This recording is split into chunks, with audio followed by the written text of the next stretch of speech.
Very good. I've got 6:01. I'd like to call this February 8th, 2023 meeting of the Henderson City County Planning Commission to order. I want to thank everybody for coming. Welcome back. Could you please call the roll? Yes, thank you. David Dixon. Here. Kevin Richard. Here. Bobby Jarrett. Here. Mac Arnold. Here. XR Royster. Here. Dickie Johnson. Here. Gary Gibson. Here. Doug Bell. Stacy Denton. Kevin Herron. Gray Hodge. Here. Frank Boyette. Here. Do we have a quorum? We do. Thank you, ma'am. I'd like to note that this is a continuation of our meeting of February 7th. We have one item on the agenda involving a public hearing. I'll entertain a motion to return to public hearing. So moved. Second. Motion in the second. Any So moved. motion in the second. Any discussion? All in favor say yes. Yes. Yes. Any opposed? We're in public hearing. Before we go much further, we need to determine if we have the appropriate parties present tonight. Mr. Edelman, think you have been sworn in. Could you introduce the members of your team, please? Yes. With me tonight, I've got Mr. John Thompson, he's an attorney representing us. We've got David Lamb, who's an engineer. We've got Eric Blanford, who's assistant general manager at Riverview. And we've got Kim Humphrey, who is our community liaison. Very good. Your attorney's name again, sir? John Thompson. Very good. Thank you. Thank you. I'll note that the applicant is represented by counsel. Also remind everybody that we, the commission, passed some guidelines in terms of this public hearing. Is anybody here that was not here the last time? You want me to read these things again? Okay, I'll try to go by them as best as I can. So we are dealing with rezoning 1140. Staff, could you introduce this, please? Yes, rezoning 1140 with a development plan submitted by Riverview Co. LLC for the property located in Henderson County across from 6784 Sulphur Springs Road, parcel ID number 35-11 containing 8.36 acres and parcel ID number 35-10 containing 46.64 acres for a combined acreage of 55. The applicants are requesting a zoning change map amendment from agricultural to heavy industrial M2 to construct a new underground coal mine. Could you show us some relevant maps, please? Yes, sir. Teresa, the development plan, please.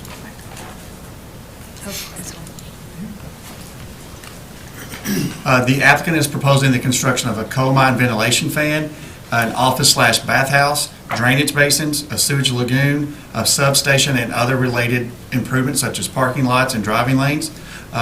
If this rezoning is approved, a detailed site plan coming back to the Plan Commission, which will address more detailed items such as drainage, lighting, parking, of that will also be required of this project. I will do my best to answer any questions that you have. I'll also remind everybody that our charge tonight is to conduct this public hearing and send a recommendation to fiscal court in regard to this rezoning. Fiscal court will have the final decision-making power. Do we have a vicinity map that might be helpful? The one that shows the city of Carden. There we are in relation to the city of Carden at the top of the map. Any questions for staff from the commission? This is about 2 miles from Corden? Frank, we can measure it for you real quick, but that sounds about right. Just Ballpark, yes. Ballpark. Okay. Any other questions for staff? Okay, Mr. Edelman, are you authorized to present? Yes. I think you've been sworn in, so Yes, could you proceed? Yep. Please. Wait, I'm on a slideshow. Yeah, I'm gonna get it on this.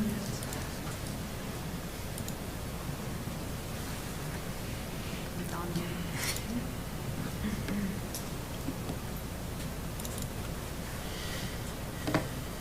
Start there.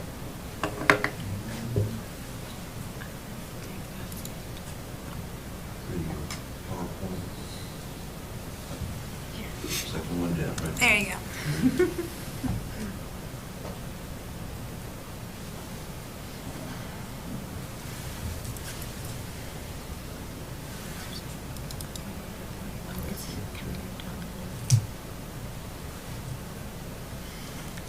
Okay, so Riverview is a part of Alliance Coal. Alliance Coal has seven mining operations across the country, Kentucky, Indiana, Illinois, West Virginia, and Maryland. Besides the 7 mining operations, we have some entities that provide us with services of electronics and rock dust, roof bolt manufacturing, and our own shops. A lot of that is located here in West Kentucky. Next slide, please. The reserve that we're talking about here today is the Corydon Reserve. It has approximately 133 million tons, and at the rate that we anticipate mining that coal, it should last 20 years or more.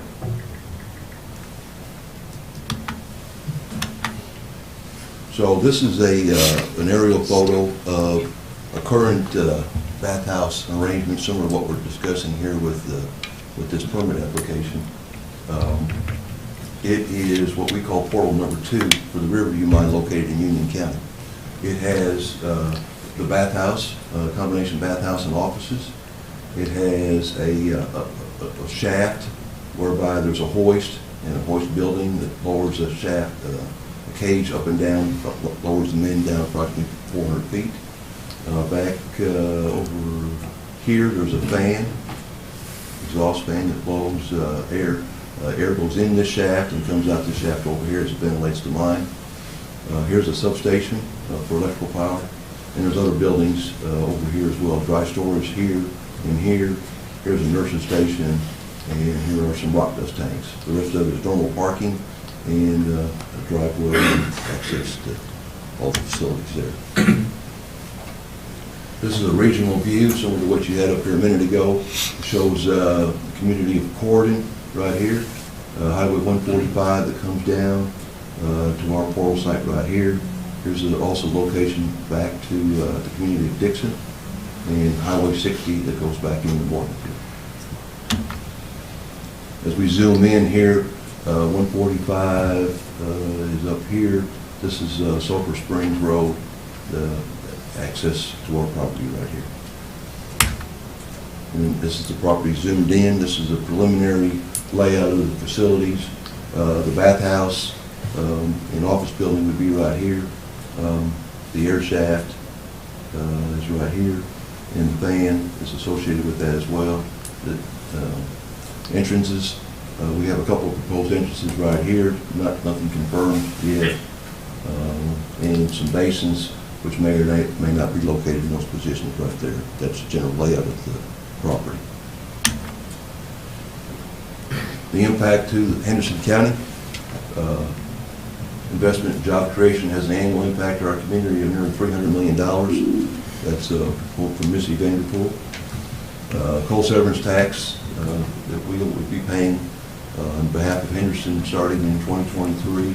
We mine approximately 1.2 million tons this year of sellable coal in Henderson County, and when we get up to full capacity, we expect that to be up to 8 million tons in the years to come.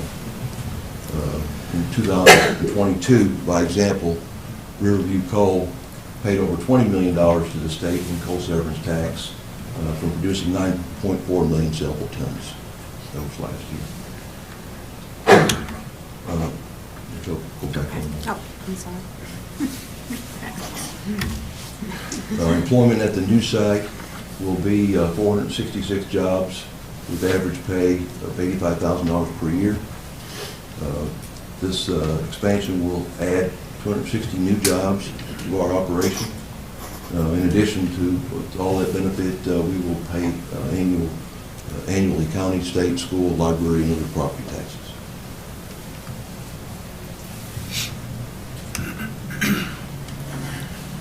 Thank you. Thank you, sir. Questions from the commission for this gentleman? Nothing at this point? On the air shaft, Are you gonna put a berm around the air shaft? Right now, what our plans are putting upcast on it. Upcast? So the sound will go up in the air, and it's already kind of on a hill, so we anticipate the noise to be minimal. You gonna run it through no sound barrier building before they go out? No plans for that right now. No.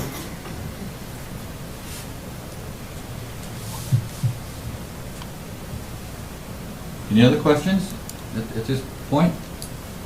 Not at this point. Not at this point. Very good. Thank you, sir. I'm sure we'll probably hear from you again. Okay. Is there anyone else that would like to speak in favor of this project at this point? Okay.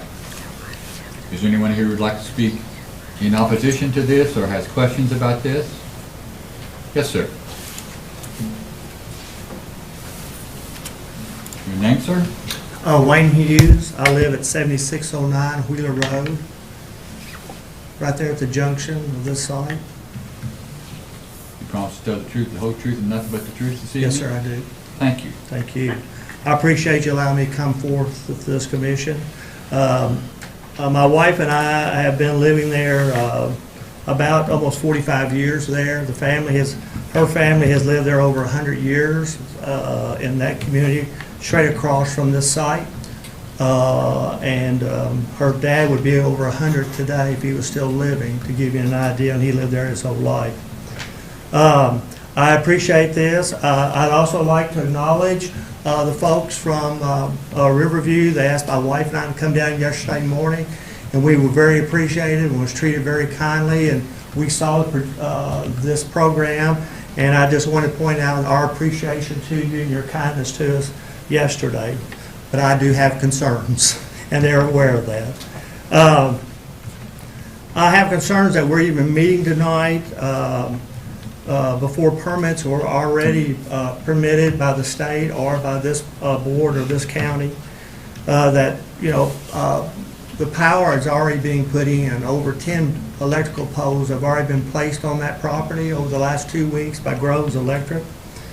We're also very concerned about traffic and safety in that area. I don't have a map, and I apologize, but I pointed it out to them. If anyone knows, I know Mr. Gibson's very familiar with it, living there in Corydon. Sulphur Springs and Wheeler Road are narrow county roads. And Wheeler is even more narrow than Sulphur Springs. In the presentation by them in the physical court, Wheeler Road has never been mentioned in this plan.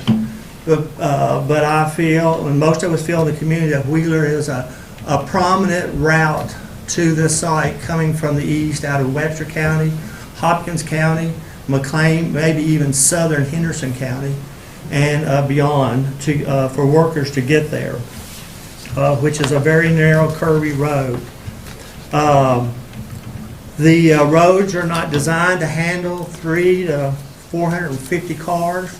If any of you know coal miners, they do not carpool very well. They're individuals. I understand 3 shifts will be involved with this. So that would be 300 to 450 cars in a 24-hour period on very narrow county roads. Kentucky Highway 145 that comes out of Corydon out to Dixie all the way to Poole is a state highway.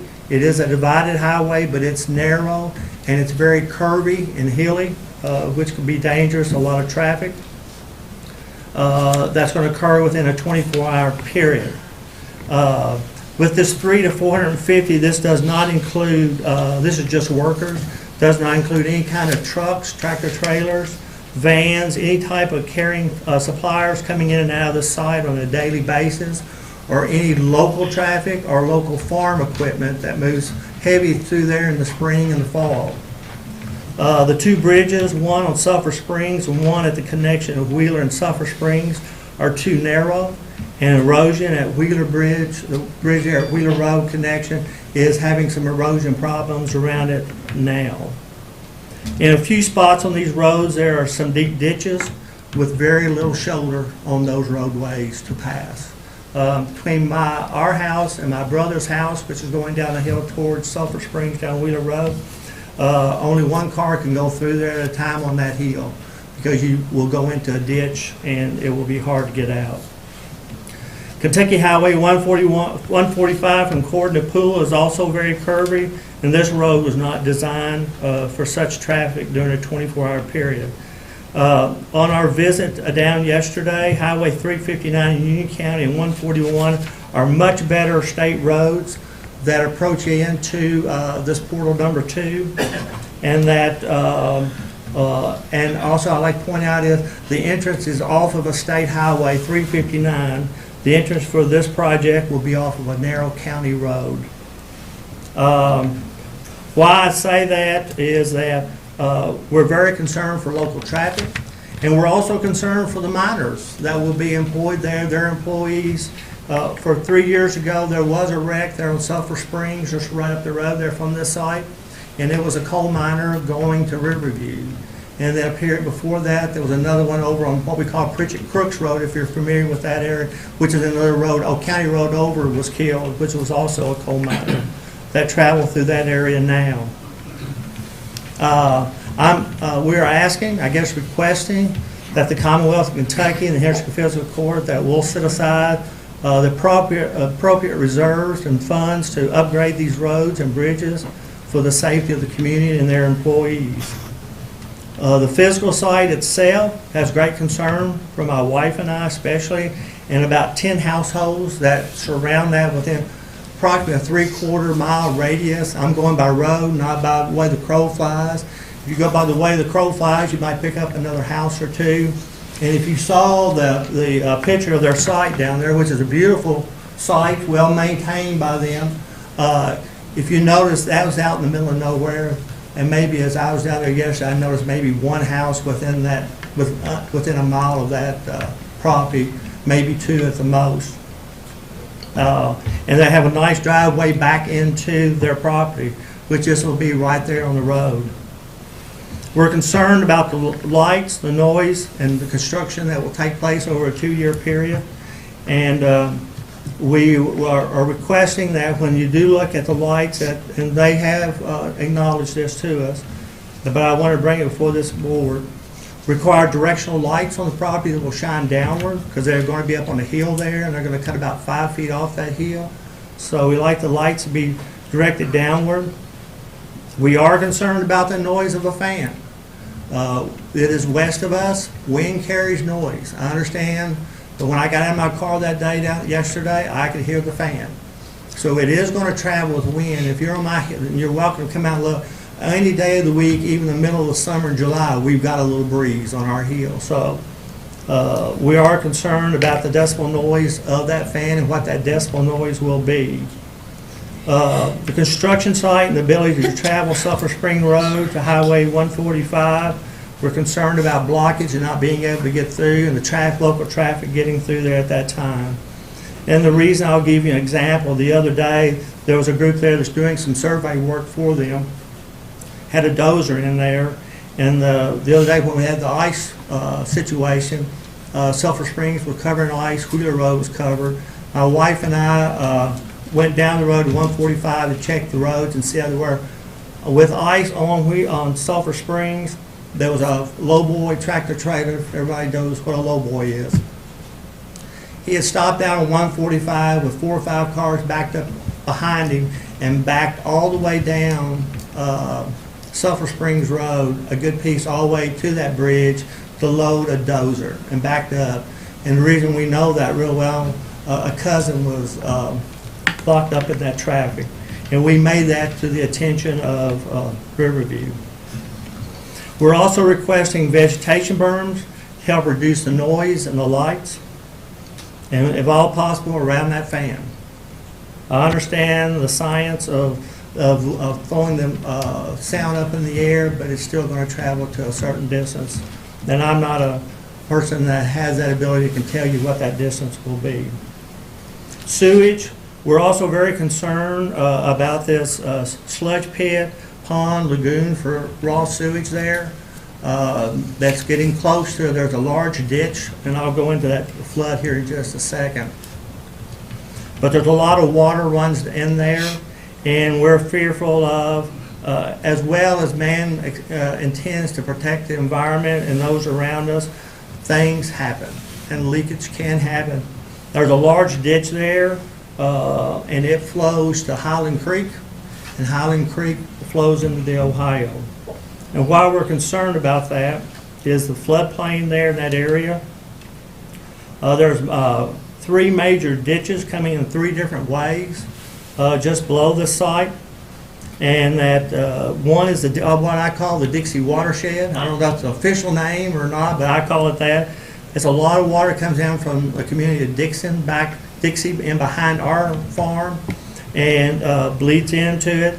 There's another one comes down by Wheeler Road, kind of a little more to the south.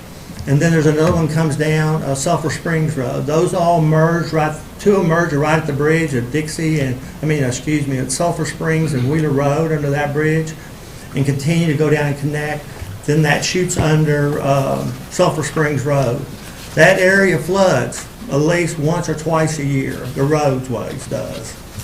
There at the bridge of Wheeler and Sulphur Springs. All the way up to my brother-in-law's driveway, sometimes in front of my mother-in-law's driveway, and back into that area of Sulphur Springs in 2 different spots, to the point we have seen it where you cannot get through there for a few hours. And the water is rushing fairly quickly. And it doesn't happen all the time, but we've already had one of those episodes already. I can't remember if it was December, January, when we had the heavy rains, but we get a good 2-inch rain or better, and in 24 hours, it roars through there. So that is a great concern, that there'll be nothing done with the water so that it will dam up or force water to be backed up on us even more than what it is now, or back up on properties even farther back up of the streams towards Dixie or back up Wheeler or wherever. Those are concerns. The other is blasting. We understand blasting is going to occur between October this year and May. As I said earlier, there's about 10 homes within this blast zone. And they promise that they will do their very best to control those, and we believe they will do that. But things happen, like I said earlier. And so we are very concerned about the blast and what will happen there. The other is, I don't know if this group is familiar with, Dixie is well known for the Texas gas storage field in Dixie. I don't know if y'all know that or not. It's one of the largest storage fields in this country. I don't know if you're aware of that or not. But we're very concerned about that this is butted up right next to that. And there are several gas and oil wells in the area. And so we're fearful of the danger. What I've been told by people much smarter and have a higher pay grade than I do, is that it's more of a fear for them underground than it is on top, unless something happens and ignites the whole thing, and then we'll make world news. A couple more comments, and I'm sorry to take so long, but I appreciate you listening. Is what does the Dixie community get from this? I understand these are wonderful numbers for this county and whatnot for the next 20 years plus. But what does the community of Dixie really gain? We have no stores. And we have, this is mainly an older community. We do have some young people with children. And we all we live out there for a reason. Mainly it's family. But we all live out there because we cherish the ability to get away from the hustle and bustle of life. And enjoy the wildlife and game there. And we have no fear about our children outside playing that something's going to happen to them. This will change, all this will change if rezoning is approved. In making this decision, I hope many of you have been to Dixie and have looked at this site. If you have not, I hope before you vote on that, you would go out there and look at that community. And I think none of you would want this at your doorstep of where you live. And we actually feel that when this was announced by Fiscal Court and Alliance Coal, the appreciation of our homes dropped immediately. And that the properties around the site, but I know that none of us will get a property tax decrease. A little light humor, you can laugh. I know it won't happen, but it's a nice thought. My wife just inherited the farm and house across from the site. Her mother passed away November the 1st, and we were looking that within the next year to renovate and possibly rent that house, if not within a year, with a year and a half or so. Now we're not sure that anyone would even want to rent there because the house looks directly over this site. I remind you, 3 families turned this proposition down. The Sigler families, the Dixon family, and the Speaks family. And 1 family accepted to do this with you. Some say that the Sigler family would have done it if the price would have been right. No, David would have never done it. He just kept jacking up the price to force the program on. But I pray that you will, my wife and I, Diane, we pray that you will deny this application for rezoning. And again, thank you for your time and allowing us to come forward. Thank you, sir. Does the commission have any questions for this gentleman? Maybe later. Maybe later. Thank you, sir. I apologize to everyone because I allowed that time limit to go right by. That's okay. That's okay. My fault. I will see if maybe can get some answers. Is anyone here can speak to the question of traffic and roadways and the possibility of improvements in that area? Thank you, sir. Henderson County Judge Executive Brad Schneider, 1552 Autumn Lane. You promise to tell the truth, the whole truth, and nothing but the truth? I do. Thank you, Judge. It's the responsibility of Henderson County Fiscal Court and the county to make sure our roads are safe and to consistently assess the safety of our roads, and if we find safety challenges, to fix them. And we, just like we would do anywhere else in the county, we would do that in this case too, if mine is allowed to proceed and we feel like those roads need to be improved to handle the expected traffic and any flooding challenges that might occur because of it. Thank you, sir. Any questions for Judge Snyder from the commission? Yeah, I got one. As Wayne said, the road will pick up all type of traffic that it never had before. And they are dangerous roads. They are narrow, and if people get off on the shoulder, they're gonna be in the ditch. But, and it will increase the traffic probably about 3 or 4 times. And you're talking about 3 shifts, you're talking about day shift, afternoon shift, midnight. So at times, that road gonna be heavy. I mean, at time, I live on the same road on the other side of Carter. And during around 5 o'clock, I can't even get out on the highway. There's so much traffic going through. So, no, it's gonna make a difference on traffic flow. And that the road really do need to be improved in that process. Because the traffic what I'm worried about, because it's definitely gonna make a difference. Judge, can you give some estimate on how long it might take to improve those roads? Depending on what we discover, what we observe, what we assess, anywhere from a few months to a year or 2, depending on what we see. And but again, we try to keep up with assessments of all roads that we think are having problems based on changing traffic patterns or other things, drainage, for example, and fix them as we can. Thank you. Other questions? Well, I know the judge addressed the possible flooding issues, and Mr. Hughes did bring it up, and I'm not sure if there's alternate routes if these roads flood for the coal miners to get into this site. Can anybody answer that? They chose the location, so I'll let them. That's the reason I'm saying. Can you answer that? As far as the flooding? Yeah, is there alternate routes if these roads flood? Go back to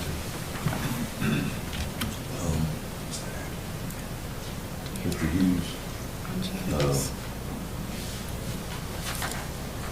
There's So no, that's not ours. that's the GIS map, so it shows the road. So you're here. I wanted to show the road from Dixie to the site.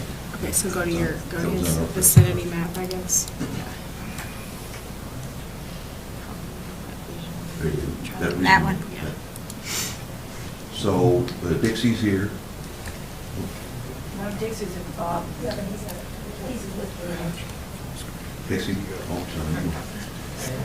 Okay. Dixie's here, and our site is right here. Mr. Hughes lives on Wheeler Road, which isn't even identified, but we have driven, our engineer drove both routes, from Dixie, taking 145 to our site, or taking Wheeler Road to our site, and it's the same amount of time. So we anticipate anybody that's coming from the Dixie area, Pool Dixie area, they'll take 145, and, I'm not sure anybody was speaking about any flooding on 145. The flooding that Mr. Hughes referenced is down there on Sulphur Springs Road and on Wheeler Road. Yeah. And the other thing to think about with our site, we're not, this isn't a surface mine. We're not going to be disturbing the land. We're basically going to take the top off that hill so we can have a flat spot for our facility. But other than that, we're not going to change the drainage or the terrain. We're not going to make big pits of changing water flows or anything else like that. So what's out there now is pretty much going to stay the same. Okay, So we're not going to contribute to the flooding at all. that answers my question. Is there an alternate route that they can get to? Yep. Yep. Mr. Chairman, can I address a couple of questions from Mr. Hugh? Yes, and I have some for Mr. Edelman as well.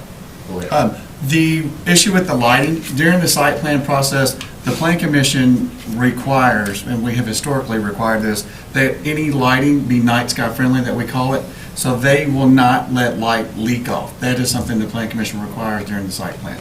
The second is, I'm not going to give the mathematical equation because I will get it wrong, but the post-development runoff cannot be greater than the pre-development runoff. So the runoff that is coming off that site cannot be more than what is there now, and that is something that the Plan Commission will handle with the help of the county engineer during the site plan process. Thank you, I appreciate it. And along with the lighting, with LED lights now, you can be much more directional than you could years ago. So we anticipate using directional lighting that shines on what we need to shine on and not the rest of the community. Good, thank you. Mr. Bishop, do you have anything else? No, sir, that's it. Some other notes, questions that Mr. Hughes had, I'd like you to address. The question of noise. What mitigating factors are you putting in place? The primary noise source is going to be, besides traffic, will be the fan. And the fan will have an upcast on it, which will throw the majority of that noise into the air. And we have not eliminated the possibility of putting a berm up as necessary, or trees, barriers, whatever we need to do. We have other facilities like this in several communities, and nobody likes to have us nearby, but we do become good neighbors. We help neighbors out. We do everything we can to minimize our impact. I think the previous speaker also brought up blasting. What kind of blasting is going to be involved? So the shaft, which is about 400 feet deep, will be sunk conventionally, so they'll drill approximately 10 or 15 feet, and then they'll, we've got a 30-foot diameter hole, and they'll drill down. Once they get to bedrock, they'll drill down 10 or 15 feet, and then they'll shoot that. So we'll have explosions in this hole for a period of beginning in October, going through May of 2024, while they complete the shaft construction. And we will take a pre-blast survey. We survey all the houses and structures in the area, and we'll monitor those during and after blasting for any damage, and of course, we're responsible to make any repairs as necessary. And there was a concern or question raised about gas storage fields in the vicinity. I'm not exactly sure how close it is to this site, but all of our mining is coordinated with the Kentucky Department of Natural Resources. So we have to get permits to mine anywhere near storage fields and oil wells and gas wells. Okay. Thank you, sir. Thank you. Anybody else have anything for Mr. Edelman right now? Yes, I had. How deep is that shaft that y'all connecting to down? Do you know for sure? The coal shaft's already there. So it's already there? I don't know, is No, it? no, it's not there yet. He's asking for the seam depth. I think it's 450 feet. 400 About 450 feet. It will be there Yeah. by the time y'all get done putting your fan. Oh, yes, yes. And that would have nothing to do with the one, right outside the garden itself, that shaft? No, that was the other shaft that goes into an old mine. We're not gonna mine in that mine. Okay, and not connected to the Not same connected. one? No, sir. Okay. What, Ray, the removal of the coal, how's that gonna be accomplished? So we'll mine the coal, one of those slides said that we'll mine 1.2 million tons in Henderson County this year. So we're already in Henderson County. We're already headed in that direction, and we'll be in that direction. All the coal will come out at the old Highland Mine facility, which was a Peabody mine there near Highland Creek and just outside Waverly. That's where our coal from this site will come out. From there, we'll go on existing overland belts and join up with Riverview's existing coal pile. And our preparation plant will process it. And then it'll leave by barge to the customers. Okay, thank you. Any other questions right now? Thank you, sir. I'm just gonna go down my list here, folks who have signed up to wish to speak. If you'd like to, you're more than welcome. We'd sure like to hear from you. I have Melissa Clements. Good evening. I'll need your name. Melissa Clements. I live at 16260 Highway 136 East, Roberts. And, you promise to tell the truth, the whole truth, and nothing but the truth? I do. Thank you very much. Thank you for allowing me to speak tonight. What I'm coming to you about is I grew up out there. My dad is Wayne Hughes, and I lived most of my life there on Wheeler Road. I learned to drive out there. I don't know if you know who B.T. Wayne is, but B.T. Wayne told me when I was 16 years old, my mom taught at the high school, he said, if you can drive the little Dixie roads, you can drive anywhere. And he was right. The curvy, the hilly, but what you see out there is beauty. It's gorgeous. I loved growing up out there. And what's sad to me right now is I want to build a house out there right now. My grandmother's house is located on Sulphur Springs Road. Where this entryway will be right across the road. My husband and I are looking to build a home right behind her house off to the side, and our address would be Sulphur Springs Road. I have two small children. I have a 12-year-old son and an 8-year-old daughter. And I'm worried. Would you want this in your front yard? Is this what I want to look at for the rest of my life on a farm that is generational? It's been in my family, my mother's family, for 100 years. Do I want to move out there and build a brand new home and worry about the safety of my children learning to drive out there? I went to Old Cordon School. I wanted my kids to experience the things that I experienced growing up on a farm. The church that I go to still to this day, that I travel 30 minutes cross country from Niagara to Dixie every Sunday. This is not just having an effect on what's going on right there, it's having an effect on others outside. And my plans to build a home have come crashing down around me, where I thought I would finish out my life. Because I don't want to build a home right across from a coal port that I'm going to listen to a fan, and I would directly see the lighting on where the house would be. And you can go out there and see where they've been cleaning up for where we're looking to put a house, because they've been cleaning up currently. This is concerning, and I appreciate Riverview Coal. I do. I appreciate all of you. But I can't be okay with this. I want to be able to enjoy what my family has, and it has been there for 100 years. And I want my kids to be safe, and I want them to feel like they can come back out there when they're older and grown and raise a family out there, because that's possible. It's absolutely possible. But this is going to take away that possibility. And I am sad that I will not be able to experience what my mother, my father, my uncle, who is terminally ill right now, that lives, 300 yards from where this will be. My cousins the memories that I shared with them, I wanted my kids to have that experience. And this will prevent that from happening, because I will not do that.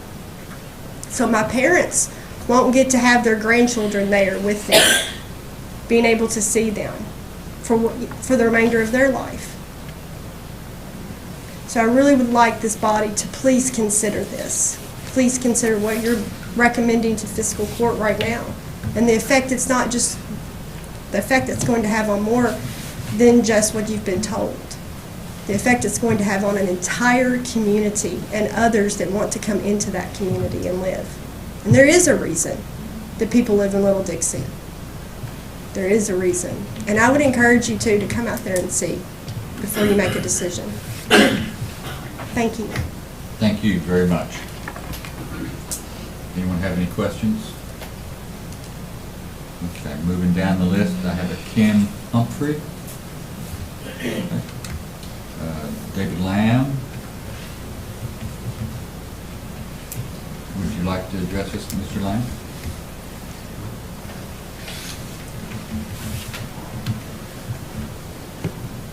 David Lamb, 2106 J.D. Buchanan Road, Henderson, Kentucky. And do you promise to tell the truth, the whole truth, and nothing but the truth, sir? I do. Thank you very much. I represent Riverview Coal. I'm the engineer that submitted this package, but we've been involved in this industry a lot, and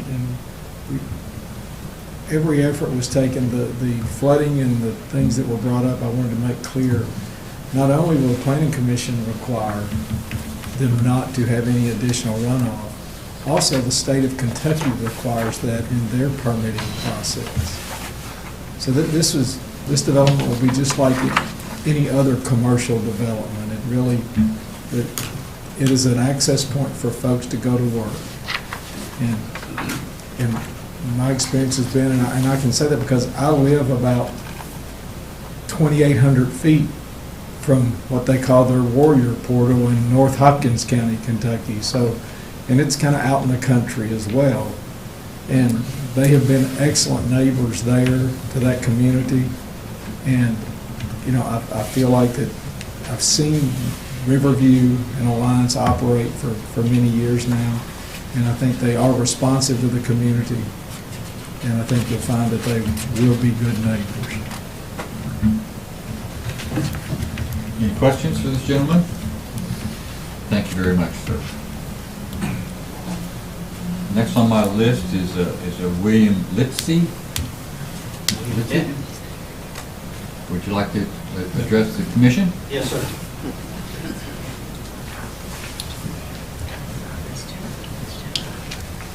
I asked for Mr. Litzy, L-I-T-S-E-Y. Oh, I'm sorry. I said that. Sorry. Mr. Chairman, I don't think Mr. Litzy's here. Okay, thank you. You'll get your chance, sir. I'm just going to go down the list. Denise Sutton. Ma'am, would you like to address the commission? Alan Sutton. I feel like Mr. Hughes and Ms. Clements have expressed their concerns, and all my questions are answered. Thank you. Mr. Denton, have we heard from you? There.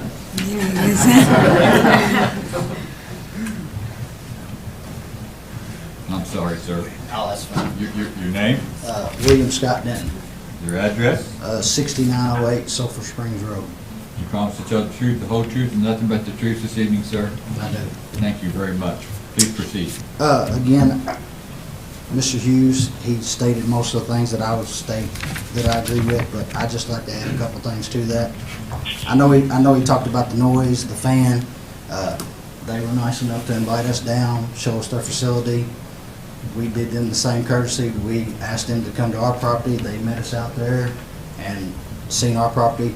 But while we were down there, you know, you got to take into the fact the cage buzzer that goes off every time that cage goes up and down. You know, 2:30 in the morning, 3:30 in the morning, if something's going up or down that cage, that alarm goes off. The backup alarms on the beeper, on the equipment, again, trucks coming in and out, roof bolts getting loaded in and off the cage. We heard all that. you know, and I know when I first addressed them down there, they kind of looked at it different, you know, there's like most everybody says the fan. Yeah, the fan does make noise. So when they come out there, Bill actually was standing on my property and they were running a piece of equipment across the street. Trencher, backup alarm. And we were looking at a piece of property where I'm gonna potentially build a home. He walked down the hill, he could still hear the backup alarm. So I just would like the noise, again, the traffic, and as far as this meeting here, I was told this is the only meeting that I got a say in, you know, that basically, once this is voted on, it's over, and that's why I'm here. I mean, I don't feel like maybe the entrances have just been nailed down, like this is where the entrance is gonna be. You know, I would be curious to, if this gets passed, could they just change the entrance? I mean, Maybe staff can help us on that right away. Okay. So the entrance, the development plan is a generalized idea. It's not nailed down. The Right. site plan is when that's nailed down. That's when the engineer brings in, it's a stamp drawing. That is technical in nature. It's nailed down for the site plan. That comes back to the plan commission. You will, I think what. will we have a say in that? Let me make sure I understand that right. Say how, where it goes? As I guess, a concern. That is held as a public meeting as well. I think there's a little bit misunderstanding here. The rezoning, this is the only time the rezoning will be at the plan commission, so that's exactly right. The site plan is a separate meeting that comes back. It's handled a little bit differently. Typically, those are not given letters to all the property adjoiners like a rezoning because we're not required to. Yes, sir. But the plan commission has gone above and beyond in the past and done that as well. So that is at the prerogative of the plan commission. If they direct us to do that, we will gladly do it. Another question. Excuse me. I'm sorry. So when the site plan comes back to us, which is basically more detailed. Yeah, I just don't feel like it's detailed enough, you know? Right, so but that has to happen. That's another step that has to happen before this thing goes. Before it gets voted on?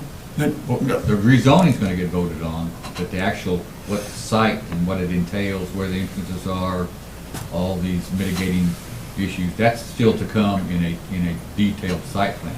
Do we hold a public hearing on the site plan? It is not considered a public hearing item as the way it's advertised, but the planning commission has always allowed people to come in to address it. Yes, sir. Okay. It's my desire that people be notified of that meeting when it's about to occur. We can do that. I don't know, do we need people to leave an address or? Well, basically what we will do is use the list that was provided for this rezoning, compare that to the current property valuation records, and then send letters to anyone who touches and across the road. It also is advertised on our Facebook page, our website, and we still have notifications in the Gleaner. So that is how we send it. We try to let as many people know as quickly as possible. Okay, so we can make it, I assume that's gonna be okay with the commission, that we take that extra step to make sure these folks are notified of that step in the process. Thank you. Other questions, sir? Next question is, has it ever been considered to maybe bring the entrance off of 1557? They've ran power from there. Okay, I'm not familiar with. 1557 would come straight off of 60, at the curve of 60. Housebridge Road. Housebridge Road. Housebridge Road. I mean, they're currently running power from there to get to this mine site. Could we not possibly make the entrance come from there? State highway. It's a 2-lane.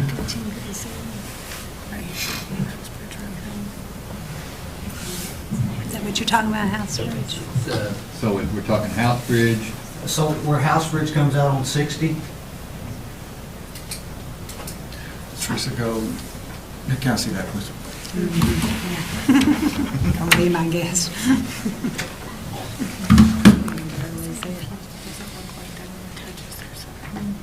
You're speaking about right there, that Yes, intersection. sir. Okay. so they're currently running power through the fields there to supply power to this mines. So could the entrance of this mines be considered to come also from The only answer I got is no road there.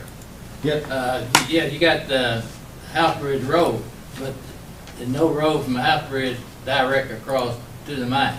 And I understand that. That's some to the farm ground. Yeah, and they bought. Farmers, but that's their property, their road.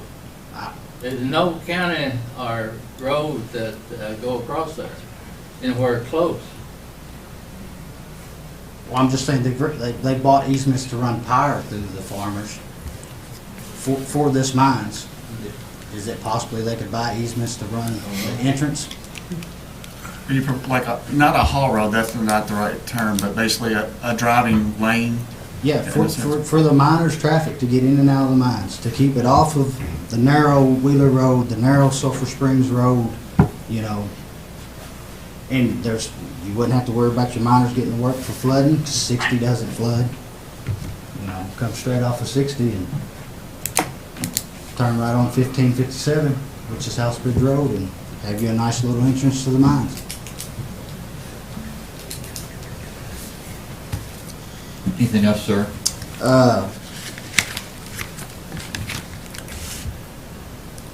Just the fact that, you know, when Bill and Kim and their engineer, Brendan had met out there, you know, I had made the comment to Brendan when he was standing there. I asked him, I said, in your opinion, you standing here right now, would you want this in your front yard? And he told me no. This is 1,300 feet from my bedroom window right now is where this shaft is going to go.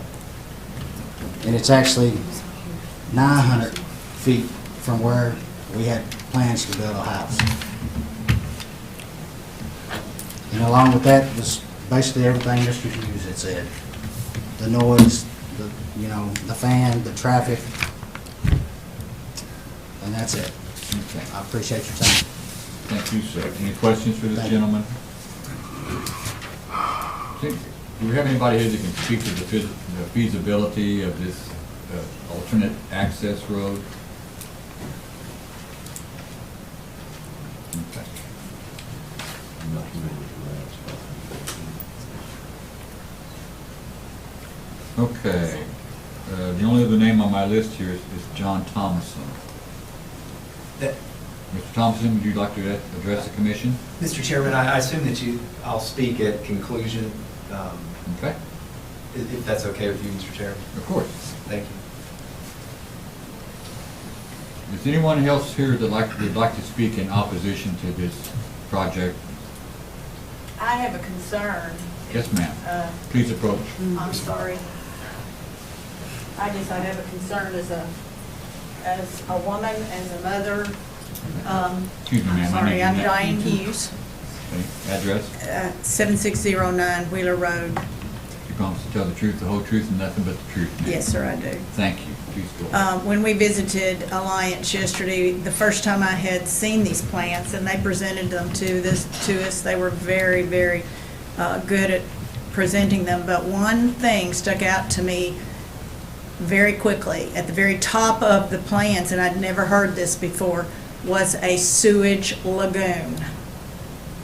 All right, I've never thought that in my lifetime I would live across from a facility that was using a sewage lagoon. Now, it floods on Sulphur Springs, and in my mind, at one point we had, several years ago, 6-inch rain and Beaver Dam flooded. We couldn't get out for a day and a half or longer. Okay, you have a sewage lagoon sitting there on that ditch, which will drain down into Highland Creek. You can't tell me that you're going to be, I know EPA regulates that, and they will have to. They'll come into that. But in 2023, you're going to construct or allow construction of a sewage lagoon where raw sewage is going into that pond. It may leak out if we get a 6-inch rain again into that ditch that travels down to Highland Creek and out onto the farmlands that are farmed. Now, to me, that is just, I told them that was unacceptable to me. That just cannot happen in this day and time. if you ever, it's not in Henderson County, I know. So please consider that. There are things you don't really think about till you sit back and watch these plans come across. I know Alliance, it's a done deal, I'm sure. It's a done deal. But please think about what is going to happen to the city of Dixie, the people that travel those roads. Please come out and travel Wheeler. And those miners, my husband worked for Independence Bank for years and years at Providence. He knows miners. Those miners will take the shortest route. They're not, if they tell them to travel only 145, I don't care what you tell them. They're going to come across from Poole, from Hopkins County, McLean County, and they're going to hit 145, and when they get to Dixie United Methodist Church, they're coming down Wheeler Road. And when you hit my hill, if you hit it at 50 miles an hour, you're going to be in the ditch. And in the ditch that the county has constructed right now at my house, they can't get out. They're going to have a tow truck to get them out. I can't pull them out. And the ice storm the other day, we didn't get out for 2 days. But this sewage lagoon is very, very heavy on my heart. I don't agree with this, and somebody has got to talk with Alliance, and another plan has got to be made, because I cannot believe that this is going to happen in our lifetime. Thank you. Thank you, ma'am. Mr. Chairman, I don't know who would have to address that. David, are you able to address the issue with the sewage lagoon, or does somebody else need to? Bill? The name sounds terrible. We'll admit that. Yeah. It's basically a septic system. Yeah. And most mines with a large bathhouse that holds 450 people has to have some way to handle all that shower water. The one that I think, if anybody's been down 41A going into Madisonville, we have a Warrior facility there in Nebo, right in front of the bathhouse there, right next to Highway 41A. We have a quote-unquote sewage lagoon. It looks like any other pond, and it is the final stage before that water is discharged into the ditches and streams. Besides that, we are also talking to the city of Corydon about the possibility of extending their sewage system into this facility, so that there would not even be any kind of a pond or lagoon or septic system there at all, that Corydon would take care of that for us. So You have to be regulated by the state health department on your septic system. Absolutely. David, I don't know if you want to add anything to that. As Bill said, sewage lagoon sounds awful, but it really is. That's the final finishing system. These systems, and I've designed a bunch of them all over. Well, I've done it in Henderson County and in the surrounding counties, but it's a series of septic tanks. Just like a septic tank you'd have in your house in the country, there's a series of septic tanks that ultimately discharges to this lagoon. And the reason it does that is just like if you have your washing machine in your septic tank and you run soap suds in there all the time, it makes the septic tank not work well. So two series of septic tanks so that the sewage from the bathhouse is treated in the septic tanks. The lagoon is constructed as a final finishing, and it actually has a field bed on the other side of the lagoon, just like a septic tank does. It's just a buffer. And those are permitted by the state of Kentucky. They're reviewed and they're sized based on the number of people there using the facilities. And it's just a way of managing that. But he's right. We're also looking at opportunities with the city of Corydon, but these are done safely and they function well. And there's a lot of those at facilities out in somewhat rural areas. Thank you. Okay, is there anyone else who would like to speak in opposition to this proposal? Is there anyone who would like to speak in opposition again to this proposal? We want to make sure we hear everybody's thoughts as completely as possible. Anybody else who would like to speak in favor of this? Yes, Mr. Thompson, I think. Anyone else want to speak? You can proceed, sir.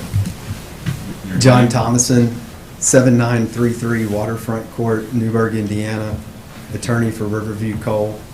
Promise to tell the truth, the whole truth, and nothing but the truth, sir? Yes, sir. Thank you. Mr. Chairman, as we have shown, what Riverview plans to construct is a workforce distribution facility. It will simply act as a doorway for 466 employees to go to work.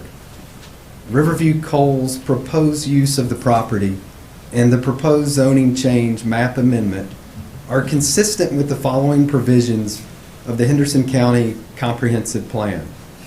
Growing the economy, Objective A. Promote the continued operation and expansion of commercial activities. Objective F. Plan for and enable readily available economic and industrial development land to meet the needs for jobs and enable infill and redevelopment that creates jobs where people live. Section 2, protecting natural resources, Objective G. Promote awareness of unmined coal resources. Objective H, allow coal resources of Henderson County to be removed with the least adverse impact to the environment, citizens, and the resources of the county.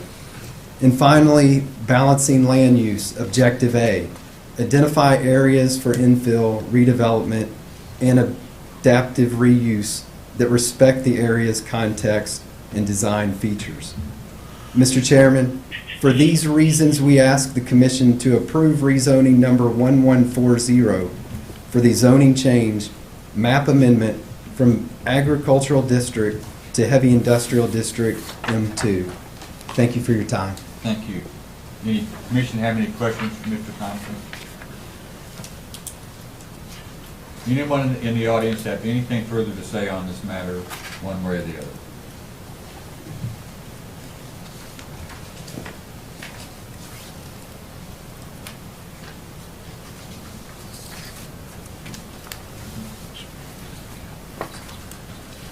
I'm hearing none. Does the commission have any questions? Any further questions or comments?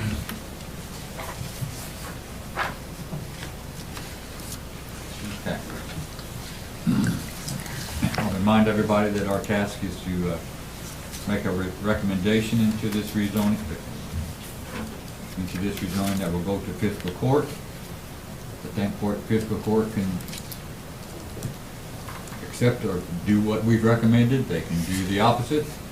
They can pretty much do whatever they want to, but they can conduct another public hearing if they wish. Yeah, Mr. Chairman, can I elaborate on that a little bit? Yes. The County of Henderson has adopted what's called the expedited rezoning process. So there's a few options or a few routes that can happen. One, no one can object to the rezoning. And after 21 days, the rezoning becomes essentially approved. TJ and Steve probably didn't like that simple explanation because there's more caveat there. The second option is that an aggrieved party can request that the fiscal court review the rezoning application. At that time, the fiscal court can either accept or go to Route 3, decide to hold their own public hearing.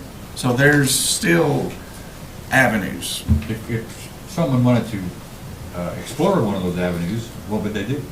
They can contact the Plan Commission staff and we'll do our best to help them through the process. Very good, thank you.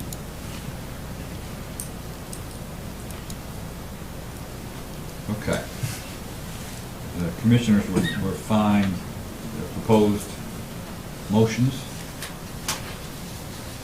I'll entertain a motion in regard to rezoning number 1140.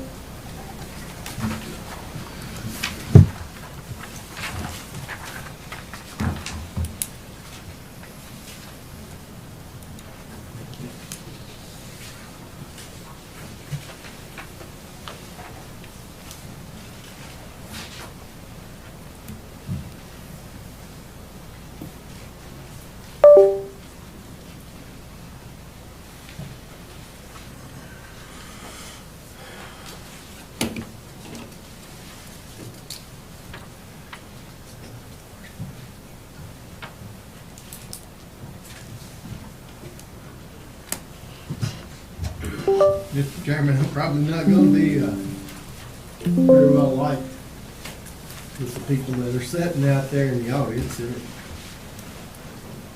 dear friends of mine, but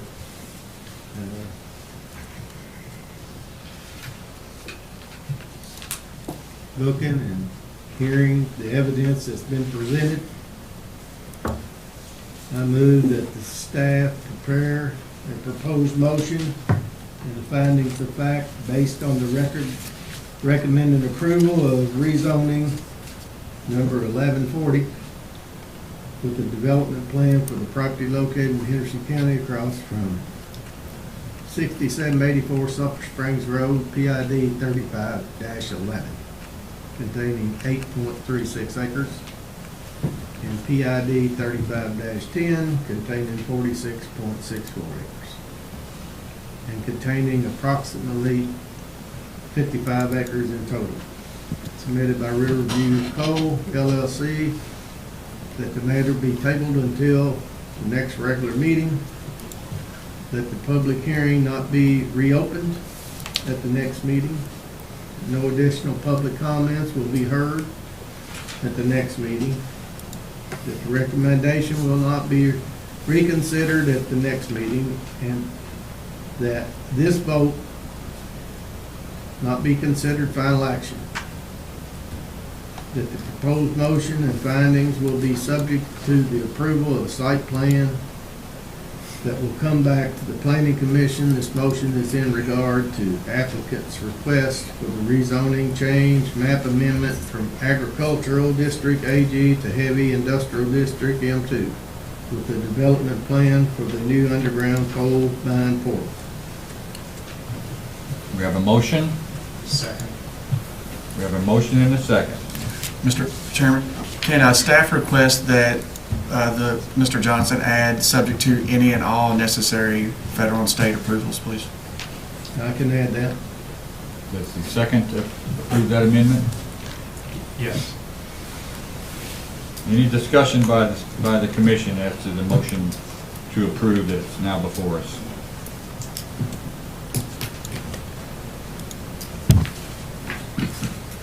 Madam Secretary, please call the roll. Kevin Richard, No. Bobby Jarrett, No. Mac Arnold, Yes. XR Royster, Yes. Dickie Johnson, Yes. Gary Gibson, Yes. Gray Hodge, Yes. Frank Boyett. Yes. Is everyone? It is. I have 6 to 2. Is that correct, Madam Secretary? Yes. The motion passes. This matter will move on to fiscal court. Don't we have to come back for No. findings of fact? Yes, we will do that, and then at the next meeting, we will consider only the findings of fact. Yes. Correct. We're not going to reconsider this approval. Yeah. Okay. The motion passes.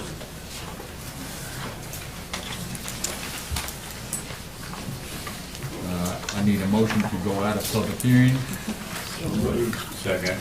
Motion and second. Any discussion? All in favor say yes. Yes. Any opposed? Yes. We are out of public hearing. Before we move on to adjournment, I want to thank everybody who participated tonight in any fashion. I know it wasn't easy. Do we have any administrative business or other business to attend to this evening? No, sir. I'll entertain a motion to adjourn. Second. Have a motion and a second. Any discussion? All in favor say yes. Yes. Yes. Any opposed? We stand adjourned. Thanks always. Thank you all.